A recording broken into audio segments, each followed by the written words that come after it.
স্বামী যদি খারাপ হয়, স্ত্রী যদি তালাক চায় কিন্তু স্বামী তালাক দিতে রাজি না হয়, তাহলে স্ত্রী কি করবে? স্ত্রী কি নিজেকে নিজে তালাক দিতে পারবে?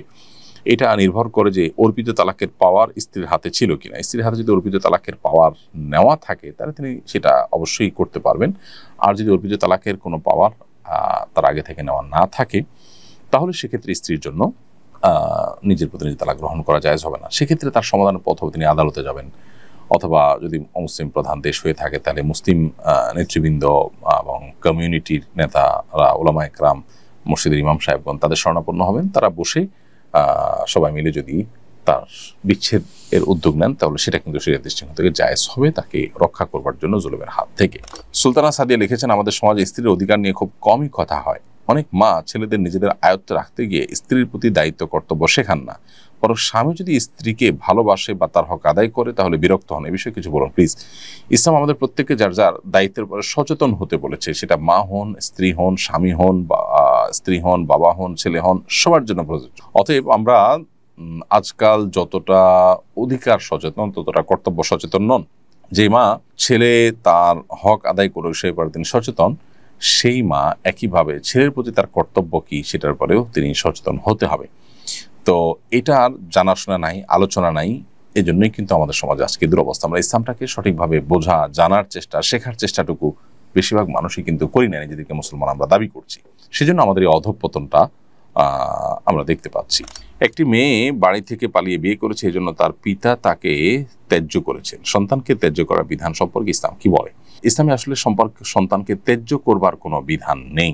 ত্যায্য করা মানে হলো সম্পর্ক ছিন্ন করা, আত্মীয়তার সাথে সম্পর্ক ছিন্ন করা, এটা শরীয়তে হারাম।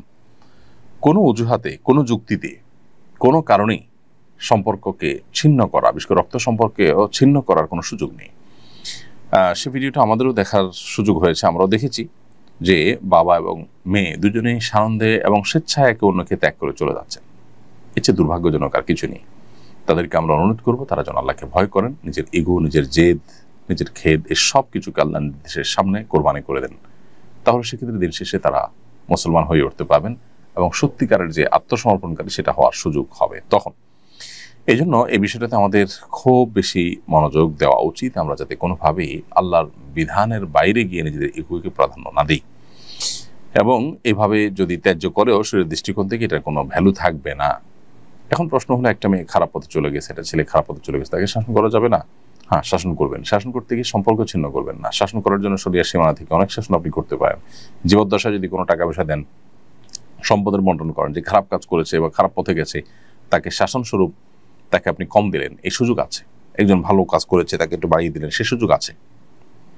অতএব আপনি সে সমস্ত পথগুলো অবলম্বন করতে পারেন, কিন্তু তাকে ত্যায্য করে, আত্মীয়তার সম্পর্ক ছিন্ন করে আপনার এই জেদ মেটাবার সুযোগ কিন্তু নেই। ভাই, কাবিননামার 18 নম্বর পয়েন্টে যে শরিয়া বিরোধী একটা বাধা আছে সেটা কিভাবে দূর করব? শরিয়া বিরোধী বাধা কিরকম আমি বুঝি নাই। 18 নম্বর কলামে লেখা আছে স্বামী স্ত্রীকে বিবাহের অধিকার দিয়েছেন কিনা, স্বামী স্ত্রীকে অর্পিত তালাকের পাওয়ার দিয়েছেন কিনা, দিয়ে থাকলে কোন শর্ত। এখানে আপনি যদি লেখেন যে এই শর্ত পাওয়া গেলে তুমি তোমার প্রতি তালাক গ্রহণ করতে পারবে, রাইট দিলাম, তো সেটা শরিয়া সিদ্ধ, এটা শরিয়া বিরোধী না। তো হ্যাঁ, অনেক কাজী বা যারা বিবাহ নিবন্ধন করে, রেজিস্ট্রেশন করেন, তারা অনেক সময় উল্টাপাল্টা করে তাদের নিজের থেকে লিখে দেন। এখানে ছেলেদের দায়িত্বশীলতা দেখতে হবে তারা কি লিখছেন না লিখছেন, এবং সেটা তাকেই ঠিক করতে হবে কি শর্ত তিনি দিবেন বা না দিবেন। আফরান আওয়ার এআডি থেকে আপনি লিখেছেন, কাবিনের টাকা বিয়ের সময় যা নির্ধারণ করা হয়েছে পরবর্তী পুনর্নির্ধারণ করে বাড়ানো বা কমানো যাবে কিনা? বোন আফরান আওয়ার, কাবিনের টাকা বিয়ের সময় যেটা নির্ধারিত হয়েছে সেটা নির্ধারিত। এরপরে স্বামী স্ত্রী উভয় যদি একে অন্যের প্রতি সন্তুষ্ট হয়ে যদি বাড়িয়ে দেন সেটা তাদের ব্যাপার, সেটা ভিন্ন বিষয়, সেটা মহর হবে না। মহর যেটা চূড়ান্ত হয়েছে সেটাই। রাজীব হুমায়ুন লিখেছেন, কোনো স্ত্রী যদি স্বামীর বিভিন্ন অপকর্মের কারণে স্বামী থেকে তালাক না নিয়ে আলাদা থাকতে চায় তাহলে এটা জায়েজ হবে কিনা? ভাই রাজীব হুমায়ুন, স্ত্রী যদি স্বামীর কোনো অপকর্মের কারণে অসন্তুষ্ট থাকেন তাকে বোঝাবার চেষ্টা করবেন, অভিমান করবেন, কিন্তু আলাদা থাকবেন, স্বামীর কোনো হক আদায় করবেন না, আবার তালাকও নেবেন না, এটা হতে পারে না। আপনি তার সাথে বৈবাহিক সম্পর্কে যদি থাকেন তাহলে তার অধিকার আদায়ের ব্যাপারে আপনাকে সচেতন হতে হবে, দায়িত্বশীল হতে হবে। আর যদি সেটা আপনি না করেন তাহলে সেক্ষেত্রে আপনি গুনাহগার হবেন। হ্যাঁ, তিনি যে অপকর্ম করছেন সেটার থেকে তাকে বিরত রাখবার জন্য চেষ্টা করবেন। যদি আপনি সফল নাও হন, আপনি আল্লাহর কাছে সওয়াব বিনিময় পেয়ে যাবেন, আর তার পাপের দায় তিনি বহন করবেন, আপনি নন। এজন্য তাকে সংশোধন করতে গেলে আপনি যেন আবার কোনো প্রকার গুনাহে লিপ্ত না হন, কারণ যতক্ষণ পর্যন্ত স্বামী হিসাবে থাকবে ততক্ষণ পর্যন্ত তার অনুগত থাকা এবং স্বামী হিসাবে তার প্রতি কর্তব্য আদায়ে আপনাকে দায়িত্বশীল হতে হবে। পারিবারিক ঝগড়া থেকে মুক্তির জন্য কি কোনো আমল বা করণীয় আছে, জানালে উপকৃত হতাম। পারিবারিক ঝগড়া থেকে মুক্তির জন্য যদি আপনি কোনো আমলের কথা বলেন তাহলে বলবো যে আল্লাহ তাআলার কাছে দোয়া করবেন। স্পেশালি মানে ঝগড়া থেকে মুক্তির জন্য আলাদা কোনো আমল, আলাদা কোনো দোয়ার কথা আমাদের জানা মতে শেখানো হয়নি।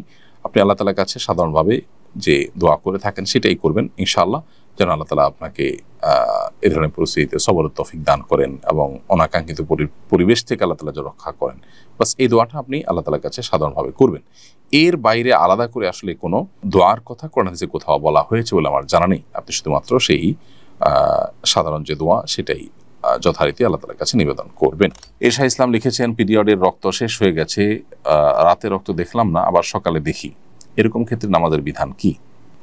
পিরিয়ডের যদি সময় শেষ হয়ে যায় থাকে তাহলে সেক্ষেত্রে আপনি পরবর্তীতে রক্ত দেখলেও সেটা অসুস্থতা হিসেবে গণ্য হবে। আর যদি সময়ের মধ্যে এরকম হয় তাহলে সেটা তো অসুস্থ হিসেবে গণ্য হবে না, মাসিক হিসেবে গণ্য হবে।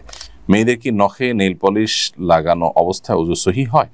নেইল পলিশ লাগালে ওযু সহি হবে না, কারণ সেখানে আলাদা লেয়ার তৈরি হয়ে যায়।